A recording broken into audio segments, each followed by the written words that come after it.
Welcome to another edition of Bowie TV's Youth, Community, and Lifestyle.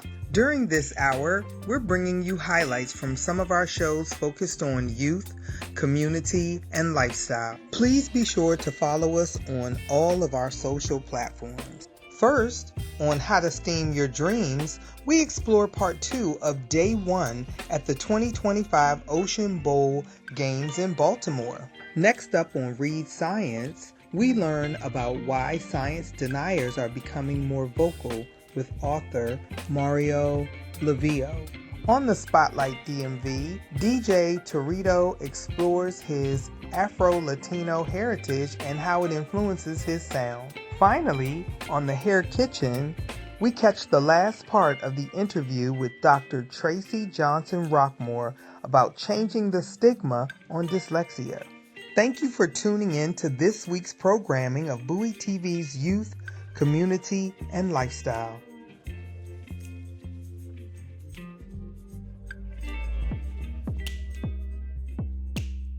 So now that the kids are nice and warmed up, we are going on to our first brain game of the day at Science, where the kids are going to use augmented reality. So they're going to pick up their tablets, scan markers, and if they get the right markers, they're going to go into a drag and drop game, and they're going to test their knowledge of aquaculture, biodiversity, and pollution.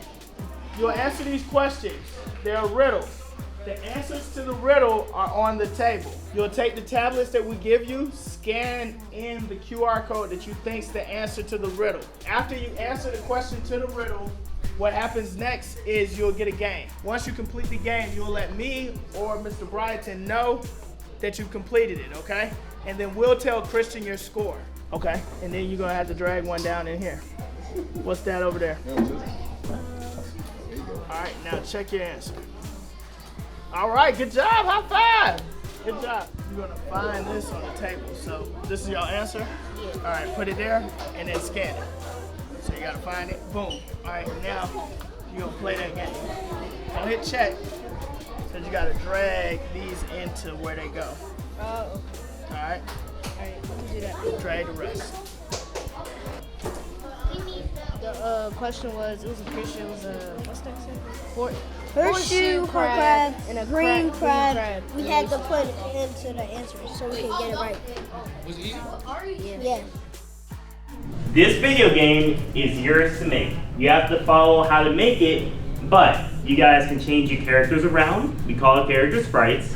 You can give them unique abilities wherever you want to do, and it's really easy. We're going to be doing a relay race. For today, you guys will have 12 minutes to try and program this really easy game called Shark Attack. It has what we call quests. Each quest is marked by a little block here. You have 5 quests to do. So do you see these right here? Yeah. These are different hints to help you make your game. You do each hint and then hit next. Are they rolling? Mm-hmm. All right. You rolling? You went first? Me next. You can keep that. Some sort of French fries where the spot. You said that's a dog? It's a dog. I think so. Hard to hear. I look away. Whose idea was it? Ooh, she quiet now. No. No, she's quiet now. What's your group name? I don't know. Two turtles. What's your name? My name is Fatu. How did y'all think y'all did today? We did awesome sauce. So. What do you think so? Because our dog was very beautiful. Even though some people doubted us, we still did the first one. Who's some people? People over there? That guy. That guy? Yeah. Why do y'all think y'all have fun on this activity? Because of our dog. Yeah? Did you learn anything? How to make a game. How to make a game? Yeah? Do you think you'll want to learn how to make a game Alright, later you on? guys. No. No? It was hard? Yeah. Yes. We are having a lot of fun and we're playing a lot of games here at Ocean Bowl 2025, but it couldn't be possible without the work of Roman and our myriad of sponsors. So right now we're in the area where all of our sponsors are. They're interacting with the kids, giving them lessons in financial literacy, about the native environment, and about building in STEM and all the things that come together to Ocean Bowl to celebrate and participate in. So let's just take a quick minute to talk to our sponsors and get to know them and why they're here and what they're bringing to the table. So my name is Julian Madrano. I am a credit analyst here at Fulton Bank. This is my second year volunteering with the Ocean Bowl Games. What we're doing now is, first thing we're doing is running a wheel to give them kids definitions about like wants, needs, a lot of financial literacy stuff. And then we're also doing a Plinko game at the end where they can drop a ball down and then it'll give them a word and they have to define the word. So the reason that we're all here is because of our Fulton Forward initiative. We like to push a lot of things. Our pillars are financial education, affordable home ownership. That's why we're here in the community. We want to involve ourselves in the community and kind of promote the brand as well. I am Phil Rogovsky, founder and executive director of the Maryland STEM Festival. The STEM Festival is an annual celebration of science, technology, engineering, mathematics. It takes place all across Maryland with hundreds of free, family-oriented fun events. They take place in libraries, museums, colleges. They take a wide range of formats, competitions, demonstrations, nature walks, and they cover everything we like to say from agriculture to astronomy. This year the festival starts on October 17th and it runs through November 16th. You can find everything on our website, www.marylandstemfestival.org. So please check out our website and come to some of our events. I'm Dialect. I'm the Director of Pedagogy at Pockets Change. We use hip-hop pedagogy to teach students, teachers, and families about personal finance. We talk about money. We get honest about money. We get into our feelings about money. Because if we don't understand our feelings are going to run us. What we're doing here at the Ocean Bowl Games is we're trying to get in where we fit in this steam place. Because, when it gets steamy, we need to cool down by having some solid thoughts about what we want to do with our money. When we're playing these games, winning money, when we're playing these games and building these games, we're going to need to know about the economy around the work that we're doing. So we're here to party with y'all to talk about how money fits into your creativity and how your creativity can help you not only figure out how to make money, but save it too. I'm Shanair Smith from IMAT. I'm really excited for today. Happy to be back at Ocean Bowl Games. Let's go, y'all. My name is Monte Boyd, and I'm with the Learn Fresh staff. I think it's really important for Learn Fresh to be at the Ocean Bowl Games today because of the math component. It's a STEM-based event, and we understand that math is something that kids struggle with throughout the country, so we're integrating sports, which we know kids love, with math, and combine it together, and it helps kids, sharpen up their math skills and help them become more confident overall in math.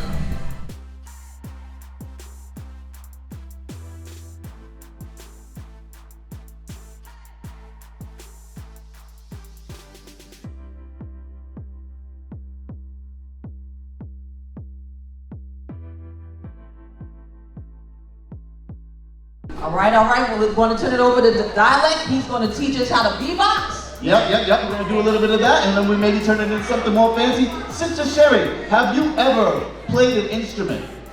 Piano. Piano's a great one. You ever play drums? No. Now, anybody here play the drums? We got some drummers, right? We're going to learn, if you've never learned before, how to make music with your mouth. We're going to do a little... It may sound hard, but it starts out real easy. Everybody, on the count of 3, I want you to say the word basketball, all right? Just the word basketball. 1, 2, 3, basketball. Ooh, that sounds good already. Now, when you're saying the word basketball, you use these muscles, So I want you to really use those muscles and say the word basketball again on the count of 3, okay? 1, 2, 3. Basketball. Ooh, it's sounding even better. I'm loving it. Now what we're going to do, we're going to do another layer. We're going to take a deep breath. You're going to fill your belly with air like a basketball. Shoot it up. It's going to hit the roof of your mouth and come out right here in the middle of your bottom lip saying basketball. So it's going to be 1, 2, 3, deep breath, basketball. We got it? 1, 2, 3. Basketball. Oh, we're almost there. So what we're going to do on the count of 3, we're going to take a deep breath and we're going to say,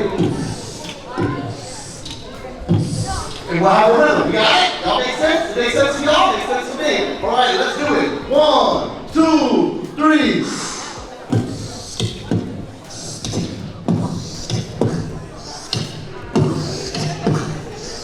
Wait, Miss Sherry, can I hear yours? Let's hear Miss Sherry. Woo! And then once you really got it together, you can make all kind of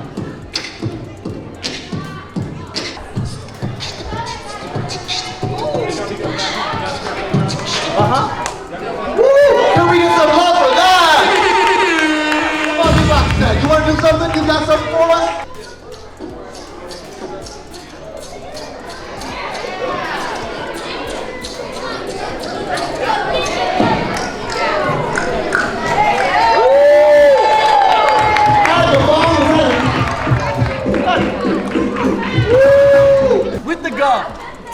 Greek golf, DLC. Extra layer of difficulty. Get her off the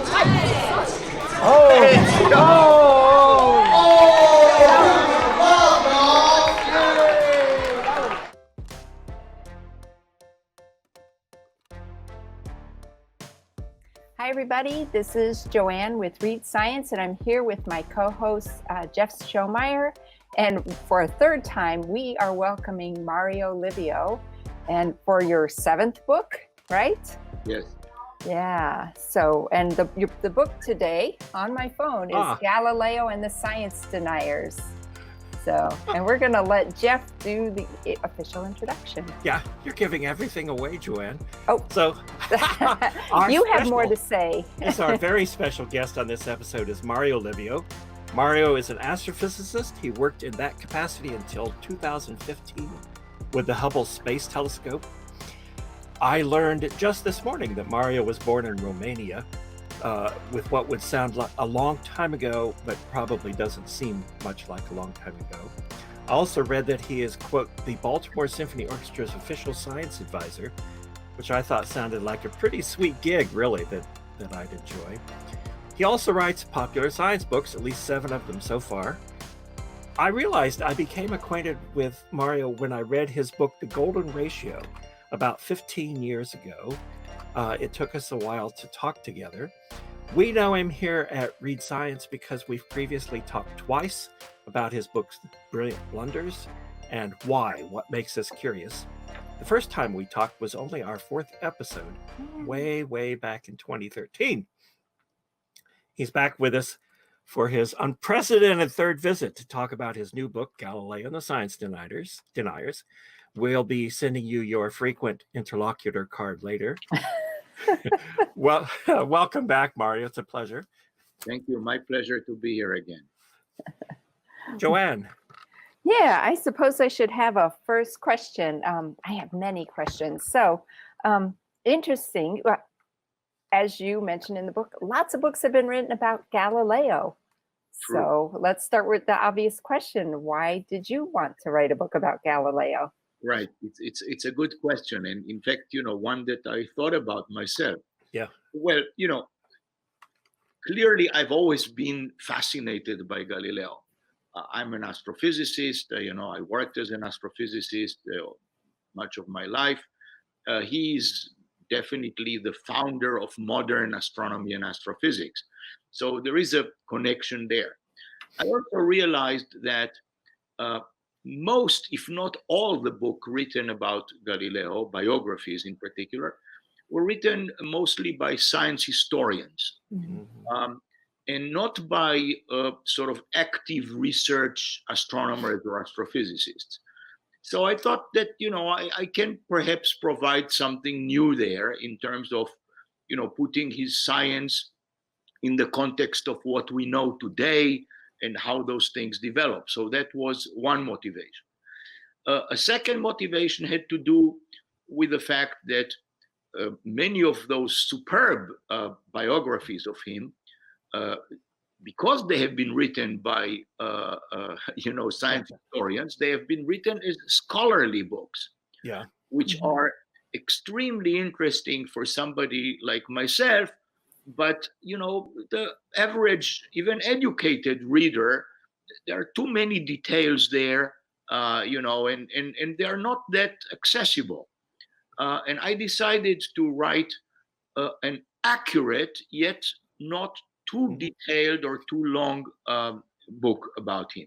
So this was the second reason. And the third reason, which only became more and more relevant as I was working, and in fact, after I finished the book, was the business of science denial, with which we have to fight still today, but against which he fought, 400 years ago, and is perhaps even best known for that.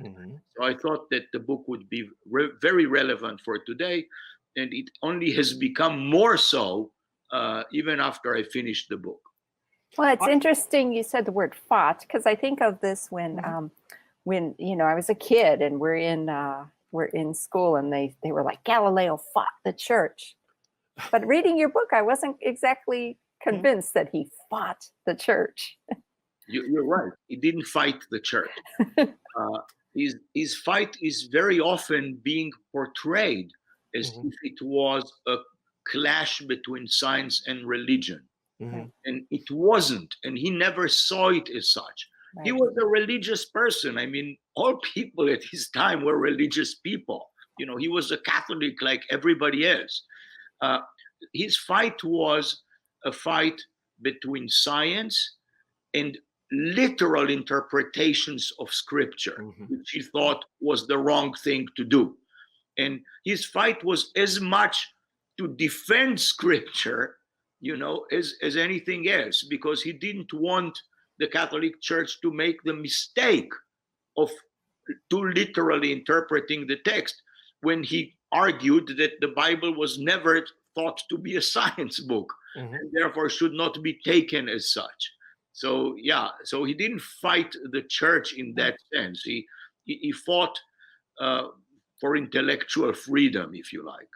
There was a very interesting. It came up again in the late 19th century when after Darwin had published The Origin of Species. the species, Origin of Species, and there was some perceived conflict that I think was more than he thought. But wasn't it Leo XIII who wrote his famous statement that truth cannot contradict truth? And so there has to be a way to resolve these two things we take to be true. And that seemed very much almost in the foreground when you were talking about the conversations between Galileo and his inquisitors, that they recognized that these things could be both true, and they had to resolve the conflict somehow. Right.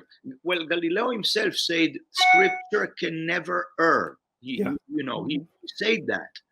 So basically said, so if there is an apparent conflict, it means that we have just didn't understand exactly, you know, because he argued, look, the Bible was written for the common people to understand it, and it was written for our salvation and not, you know, to teach us science. He pointed out, look, even the planets are not named there. Yeah. It's true. I think there was, trying to remember my thought, I think there was one more reason that I thought you wrote this book. And one thing that I liked about it very much is that when you write your books, you write the scholarly, the historical, the scientific, but you also tell us what you're thinking sometimes. Yes. And so I feel, you know, and it's not that it's entirely personal and it's all about you, but you're there always talking with us about these things. And I valued the fact that you presented these ideas, you looked at these conflicts, you discussed them, and then you told us what you thought about them too, so that we knew what you were thinking, which I found a very interesting and a valuable contribution. Do you think I'm wrong? You notice that, don't you? No, I think you're absolutely right. I mean, very often in the book I say, you know, some historians say that this and this, but you know, I think that that and that. Yeah. That nature, yes. Yeah, you know, you don't have to. I mean, you know, those people are like I say, scholarly and very knowledgeable, but you know, much of that is at the end also personal opinions of what people thought, and you know, I am entitled to my opinion as much as anybody else. Yeah. And that I made a note when I'd finished reading the book, and one of the questions that almost always seems to come up in a discussion like this that we usually avoid asking is, gosh, why did you write this book, and why do you write books? And my feeling after reading this one was that you write books because you think about these things, you have ideas about them, and you feel like these ideas are worth sharing, so you tell us about them. That is absolutely true. So, and I liked that. I rejoiced in that. I thought it was very nice because, you know, we're scientists. We've been taught so often, or told so often, not to inject our personality or use the first person pronoun in anything that we write scientifically. And so it's rather nice to have good science, good history, where you feel at least like you can tell us what you're thinking too, because those thoughts are also interesting because you've got thoughts worth sharing. Well, I'd actually like to talk about science denial, because when you were, or when Galileo was dealing with science denial, well, science wasn't called science at that time, and it wasn't really what we think of it today. And so it's very interesting. So to sort of reframe it, looking at the way science is today and the way science deniers work today. So I'd love to hear you talk a little bit more about that for our audience. So indeed, so there were science deniers then, and there are science deniers now, but their motivations are definitely not the same. At least not only, there are different types of motivations. In Galileo's time, as I pointed out, I mean, the deniers mostly, it had to do with literal interpretations of scripture and with opinions that were forged during, hundreds and thousands of years since, Aristotle and Ptolemy. So basically, what happened is that in this particular case, the geocentric system in which all the planets and the sun revolved around the Earth, were in that model of Ptolemy and Aristotle. And that model has been adopted by the Catholic Church as its orthodoxy, because it fit in many ways. I mean, it's not, many hundreds of years later, they were not so concerned with whether or not this fits the observations exactly or not, but this fit with the general concept that humans were at the center of creation, and therefore clearly Earth had to be at the center of, the world, as they would, because that was the whole world that they knew at the time. Now, when you look at, and Galileo came and said, no, wait a second, maybe it looks like that, but it's not quite like that, and don't take what is written in the Bible literally. And he made this point based on a number of things, like I mentioned that the Bible was not written as a science book. The way to find facts is by experiments, observations, and reasoning. And he has this famous phrase which say that he did not believe that the same God that has given us our senses and reason and intelligence wanted us to abandon their use.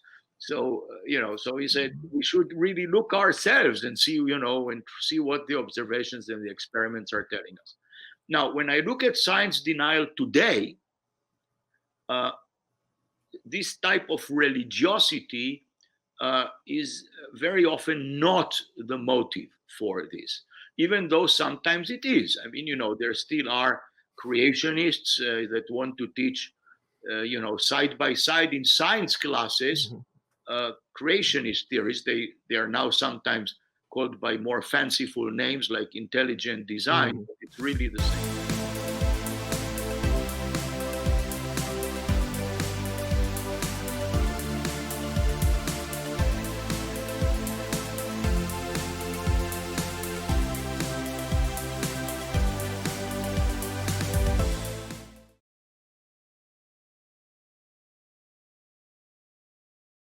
Hey guys, it is your girl Rose with another episode of the Spotlight DMV. And today I am here with an amazing guest. Not even a guest, this is family. Like for real, Yes, for real. this is true. This is true. Family. But before I introduce who my guest is today, I do want to give a shout out to Mixed Food Hall here in Mount Rainier, Maryland, because without them, I'd be out on the streets recording this. So shout out to Mixed Food Hall for partnering with community people like myself. And so today, guys, I want to tell you guys about my primo extraordinaire DMV DJ Turito. aka Arturo Lord, aka Mi Primo. That's right. What's up? What's going on? What's up, Prima? You doing good? I'm good. Good, good. Thank you for having me. Yeah. I really means a lot. I'm really happy to be here. I really am. Welcome to the Spotlight DMV. Okay. So listen, guys, I really want to get into all that DJ Turito. I don't even know what to call you. Listen, this is our time.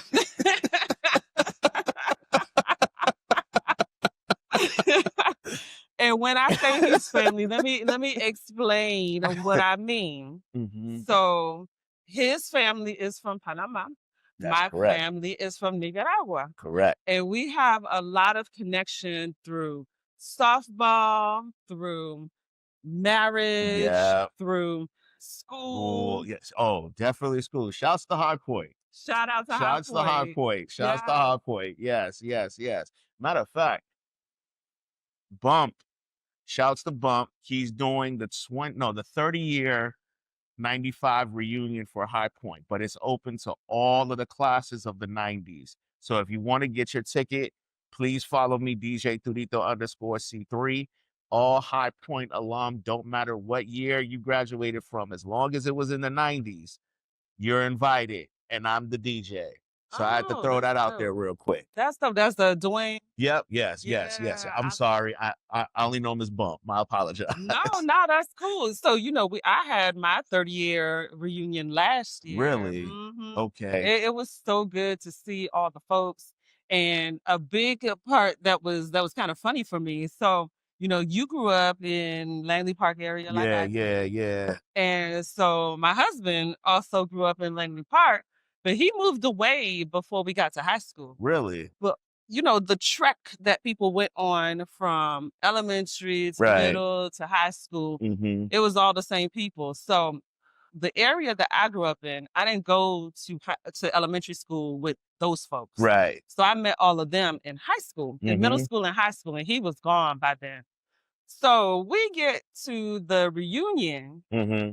and they all know him because they knew him from elementary school. They knew Right. him from Langley Park Right. Girls Right. Club, all Right. of that. So it was almost like it was his reunion too. Which is funny because a lot of people swear up and down that I went to Buck Lodge, and I did not go to Buck Lodge. Everyone that I met was at High Point. Oh, So wow. I know nothing of Buck Lodge. I don't know nothing about Adelphi Elementary. High Point. Well, so let's start from right there. Let's talk Mhm. about growing up Prince George's County, because you moved here at what age? I moved to PG County when I was probably 11, 12 years old, somewhere about there.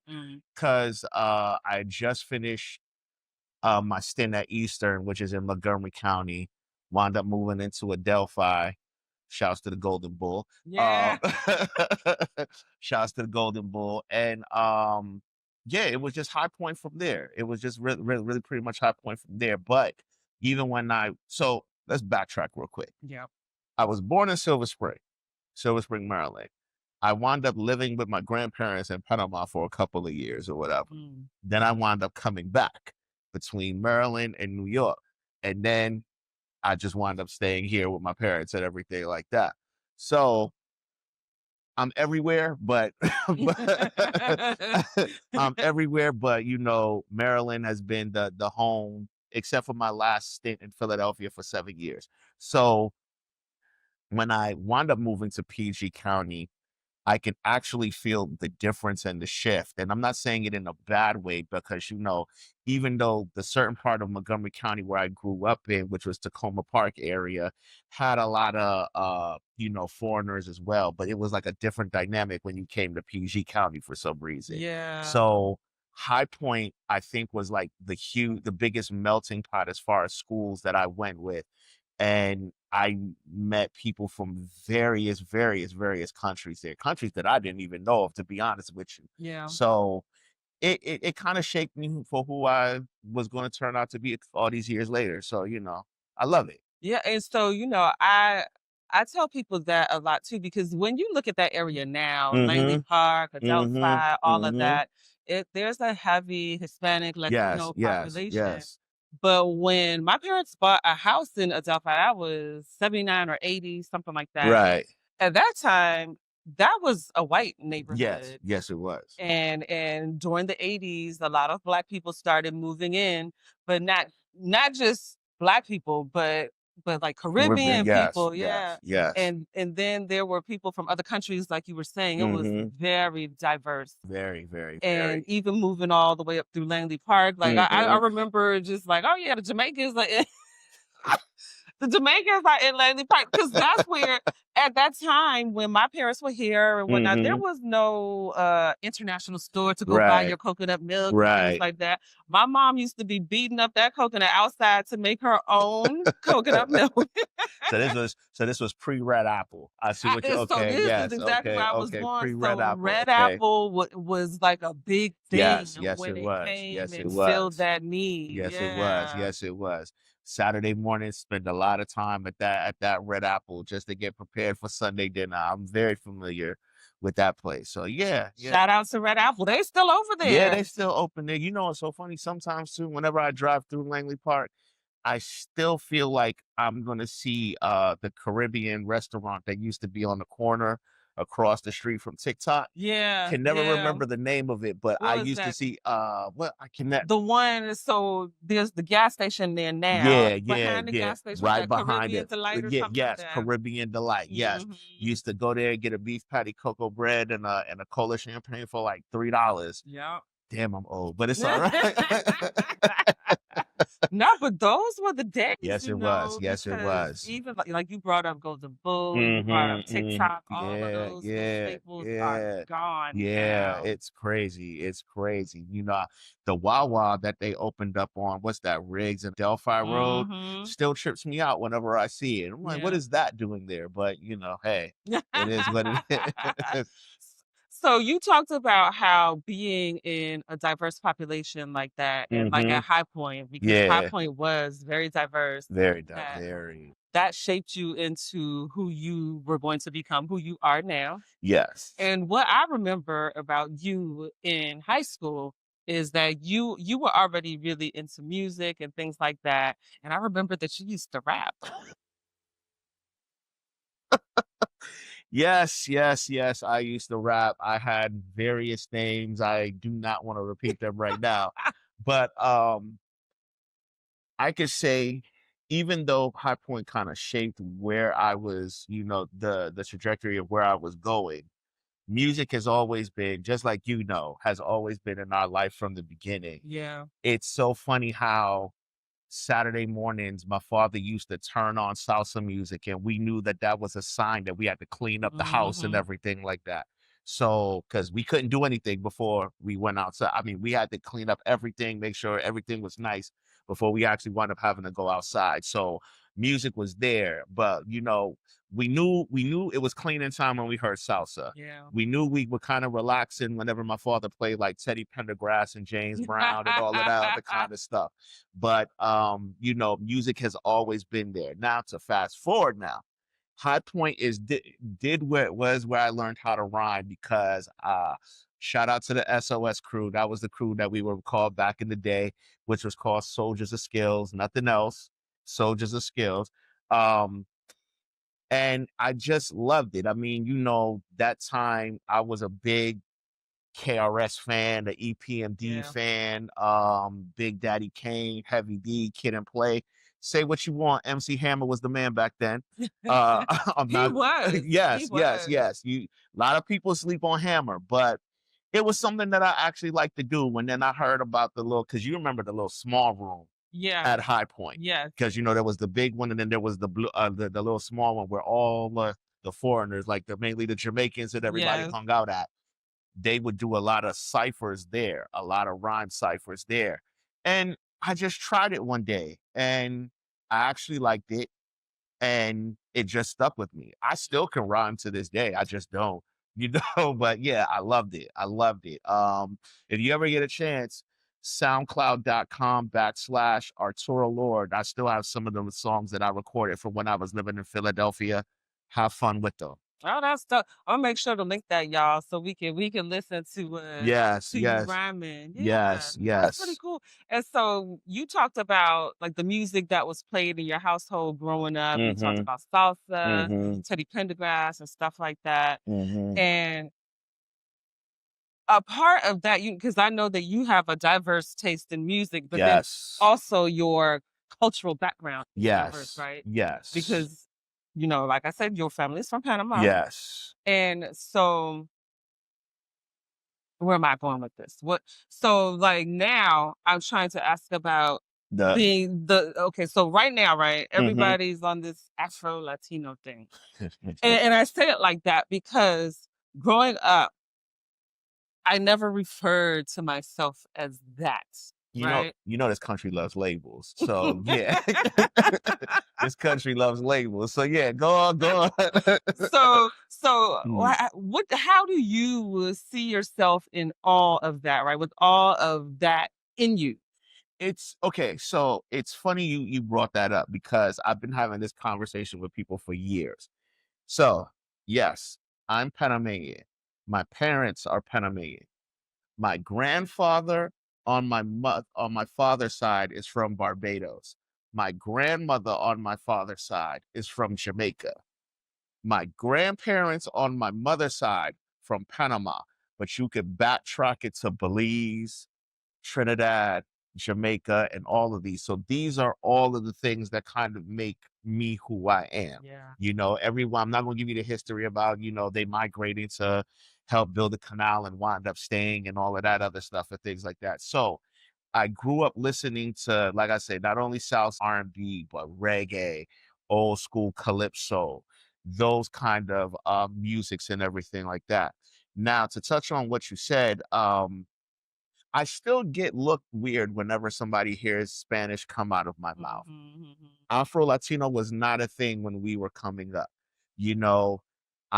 Somebody once told me too that when I told them that I'm Panamanian, they said that they didn't believe that Panama was a place. It sounded like I just spun the globe and pointed at it and said, that sounds like a cool place to come from. Yeah, it's crazy. That I adjust the glasses on that one. Right. It's crazy because for some strange reason, people couldn't like fathom the idea that people of our color could actually speak Spanish. It just was what it was back then, which is why Panamanians, Nicaraguans, and even Cubans and Dominicans kind of stayed amongst themselves because we didn't want to have to deal with the outside world and the questions and things like that. I don't know if you got the jokes, but I'll never forget a friend of mine when he came over to my house and me and my sister were talking Spanish and he just looked so dumbfounded and everything was, oh, la migra, la migra. And I'm like, I'm not Mexican, bro. Don't do that to me. I mean, we did get generalized, but once they started learning that, oh, you kind of eat the same thing that we eat, and you kind of talk the same way that we talk, like pretty much. Nigga, the Panamanians, I say it, are just glorified West Indian people that speak Spanish, to be honest with you. So, you still get it to this day because the other day I was somewhere and I just was talking Spanish to somebody and they looked at me as if I was practicing. I'm like, I don't practice nothing. I speak this, So it's the bad with the good, but I wouldn't trade it for the world. Yeah. I wouldn't trade it for the world. And my experience is a little different because that the funny thing is the language piece of it, that also is a part of how people look at you. Because when I tell them like, oh yeah, my parents are from Nicaragua, and they hear that R rolling, they're like, oh, so you speak Spanish? No, I don't speak Spanish. I don't. And when my parents came here, it was at a time when there was not all this diversity and it's good to know all these different languages. Like that was not seen, being different was not seen as something that was a positive. And so they did not speak to us in Spanish. They would speak about us. Same thing with us. See, I took it upon myself to learn Spanish. No, don't try to shame me. No. I'm not doing that. I'm not doing that because like I'm a very inquisitive person. Yeah. So I always like, once my father and them always just like, I knew when they started talking Spanish because they'll talk like this and then all of a sudden they'll just go into the language real quick. And I'm like, okay, I need to know what it is that they're saying, Yeah. know? So I just started paying attention, started figuring out words, phrases and things like that. And then I picked it up. And one day, my dad said something to me in Spanish and I replied in Spanish. And he looked at me and was like, and I said, I've been understanding everything y'all been saying for the past couple of years now. I just don't say it because I was still unsure about the pronunciations of words and things like that or whatever. I would say, it was a disservice to us because they didn't want to teach us that. But I did take it upon myself to learn it because I mean, I joke when I say it, but America, Spanish is the first language.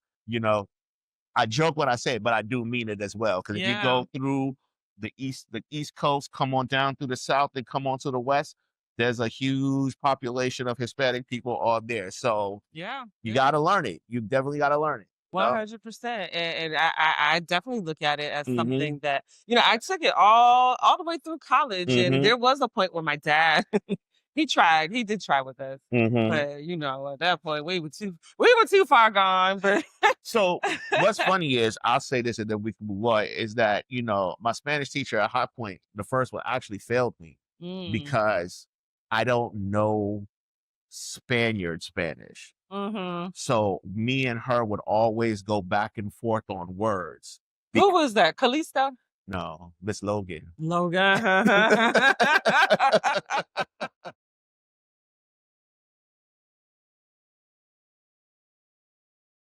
Called Journey of Hope into dyslexia. It was myself and a lot of other people. We were in this HBO documentary that was released a couple of years back when I was actually in college at the time, and I would go around and show that HBO documentary, and we would have Q&A, just again open to the public, anybody, and we would just share. A lot of our constituents were in underprivileged communities where they knew that their child or they were struggling, and they came to a workshop like this and realized that they were dyslexic. Wow. So it sounds like you've touched a lot of people and you're going to keep on touching people in terms of helping individuals with dyslexia. Does it start with children, or is your target for Vessels of Hope specifically for adults, or is it open to anyone? It's open to anyone, because a lot of times what happens is people come to get information for their children, but like I say, dyslexia is hereditary. Then the actual parent realized, wait a minute, I struggle with this too, and I'm seeing it in my child, and I think this is what I have.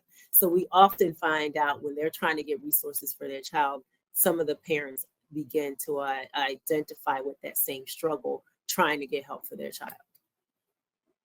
Wow. That's really powerful in itself. I can't imagine, or I can only imagine how you must feel if you see your child struggling and then you see and know some of the things that you're seeing with your child, that, hey, this is something I was dealing with, but because you have firsthand experience and it was, as you say, we said in the beginning, silent, undiagnosed, people don't know. And then when they start to reach out for resources for their child, they now get the resources that they never had. Exactly. So Vessels of Hope is like, it sounds like it's touching generations of people who may or have struggled with dyslexia, because you said it was hereditary. Yeah, exactly. Exactly. As a professor, how have you adapted your teaching for dyslexic learners in your classrooms? So we were in person at one point, of course, prior to COVID, but now all of my classes are virtual. Mm-hmm. But even when we were in person, I would try to diversify what was being taught in multiple ways. I would show videos. I would give my students opportunity to write, but also to speak, a lot of conversation. Because I know a lot of times students can verbalize more than they can write, and they would understand, making sure they understood and knowing that they understood the concepts of what was being taught. So now virtually, I'll try to still show videos, bringing more information, not just in the textbook, to really try to break it down where they can understand it. Give them an opportunity to also still to express themselves verbally via Zoom. Okay. So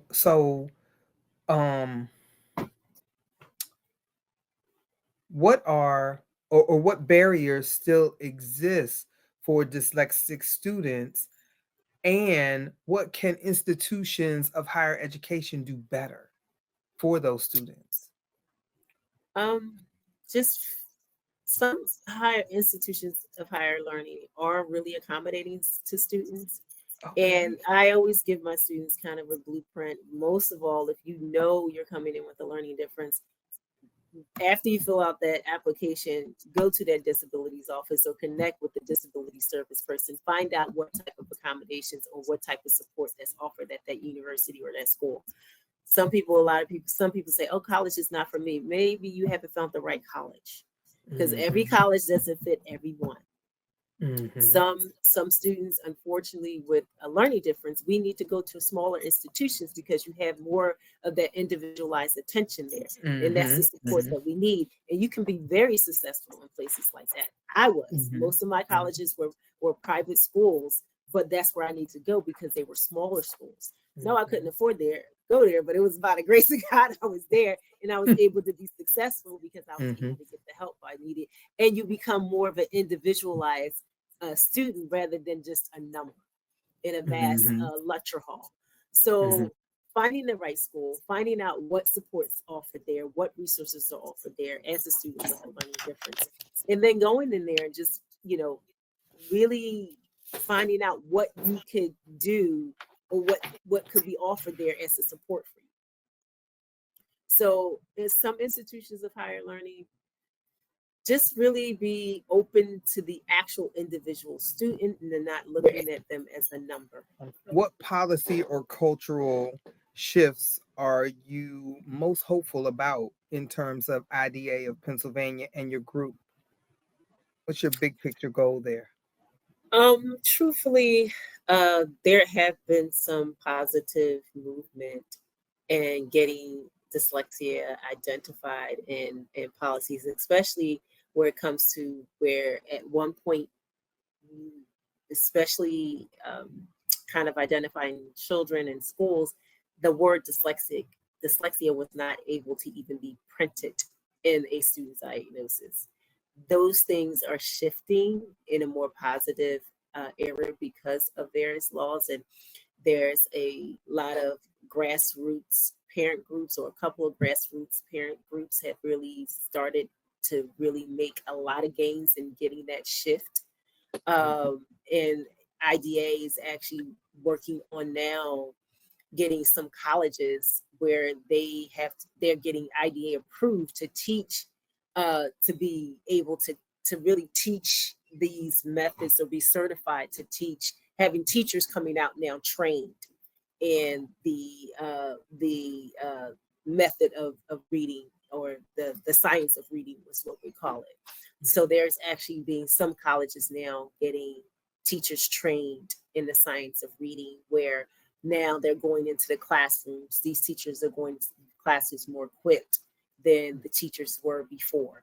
Because like a lot of times I would say, we can't always blame the teachers, because again, if you're a doctor and you weren't given the right tools to operate on someone's brain, but you were sent into that surgery, how can you be equipped to really do the right procedure on that particular patient or that particular individual? Again, with the teacher, if they weren't given the right tools, you sending them to a classroom with over 30 some students, all types of learning differences, how are they going to be equipped to teach these students with the tools that they need if they were never equipped to teach them in the first place? Right. And that's so true, because when doctors And I talk to my doctor all the time. And when I start talking to her about certain things with nutrition, she said, I did about 4 hours of nutrition. I don't know anything. We aren't taught how to treat. We are taught how to treat the symptoms and prescribe medication. We do not fix the problem. So when you talking to them about what am I eating, what's it doing, the honest doctors will tell you I don't have any idea. I was like, how can you prescribe me medication if you don't know what it's doing actually? You treat the symptom that this medication will cause by this medication. So I'm not buying what you're selling. Exactly. And that's With very your true. Mhm. And with your HBO series, how did that documentary influence your advocacy and your writing? Because that was a great opportunity, I'm sure, to be able to get it out to those of us who need the information. Well, I can't. The documentaries, or it was actually a couple at the time. Their son was dyslexic, and he was, I think, in, I don't know, high school, college, or something like. They're not doing documentaries anymore. But basically, they came to me as a college student and asked me to be a part of this documentary, and they just happened to be in the same area where I was going to college. So that's how I was, blessed to be a part of that project. But it just kind of launched a lot of the speaking that came out of it. I had no clue this is what I was going to end up doing. Wow. And after the documentary was released, it was a couple of us just end up speaking about it after the documentary was released. And like I say, I actually end up just using it as a tool to go into the underserved communities where I came from, because I know a lot of parents and a lot of families didn't know what was going on, just like my mother didn't know. Wow, I'd like to. Is the documentary still available on HBO, or is it? I don't know if it's still available on HBO, but it's still available. It's still out there. Okay, so we can get that information to the viewers who may want to watch it, because it probably will help. And it's called Journey into Dyslexia. That's the name of the documentary. Oh, okay. All right. So that's easy enough. Journey into Dyslexia. Are you working on a follow-up to Journey of Hope?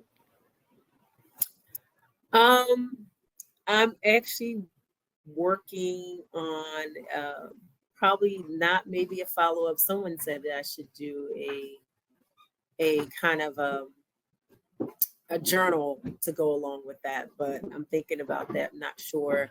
But Flip the Script is there, and that's actually a journal to help with the kind of the negative thoughts that we sometimes have, and we internalize those things, to flip those things into more positive things that we could really kind of internalize and change that negative narrative that we sometimes have about ourselves. That's what Flip the Script is about. But the next thing I'm actually working on is possibly a book for churches, actually Bible institutes, where they actually teach people that go to their local church or something like that. They're teachers, but they may not have been trained teachers in the public systems, or trained teachers in general. They're taught in the Word, but a lot of students come in there and they just passionate about learning the Word of God, but they have a learning difference. And I say, if I received accommodations in a secular school or at a college, why can't I receive accommodations at a church? Because the lack of knowledge, they don't know. They don't know. So it's going to be like a manual for Bible school teachers called God Wants All of His Children to Learn.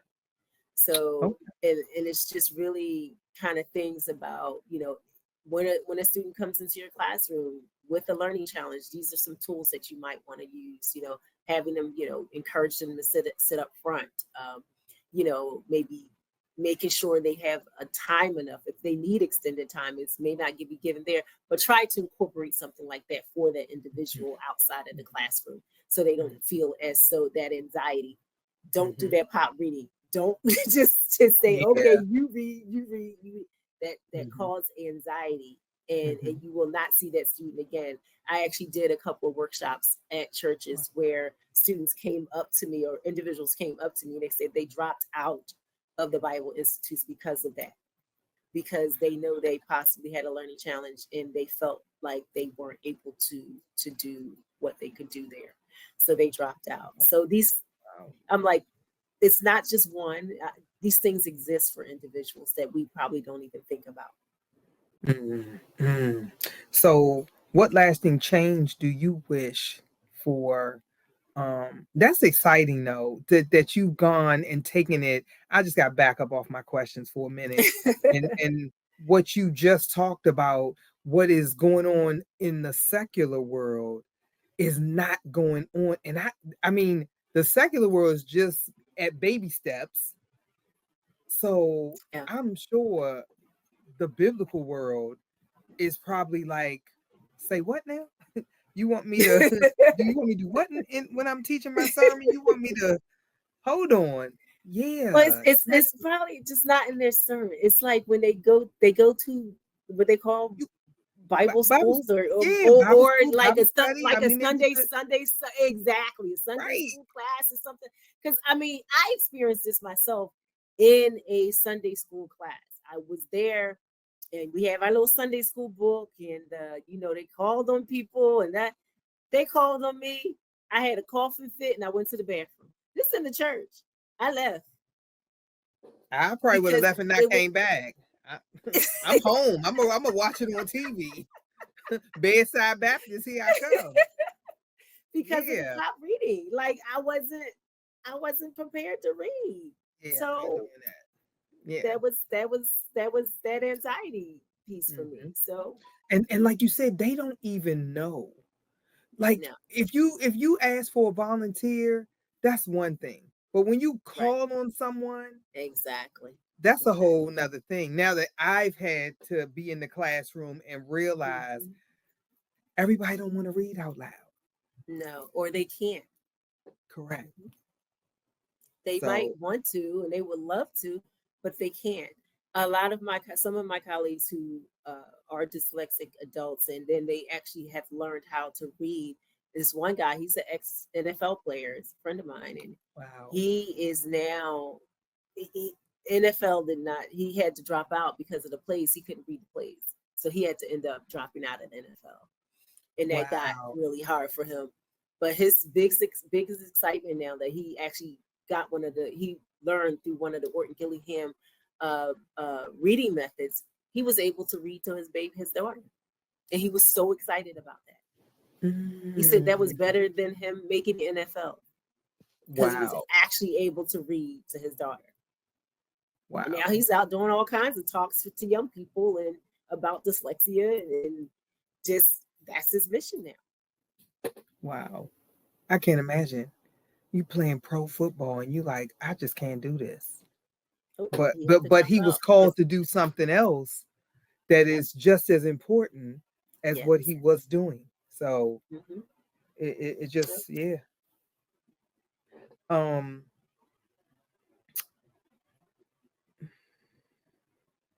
So on a takeaway,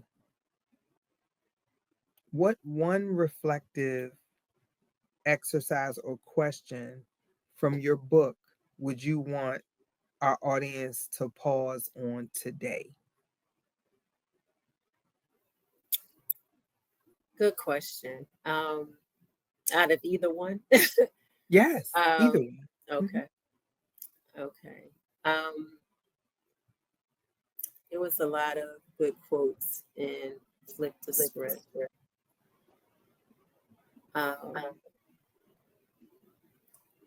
Can't think of just one, but because the whole really book is so good, right? Well,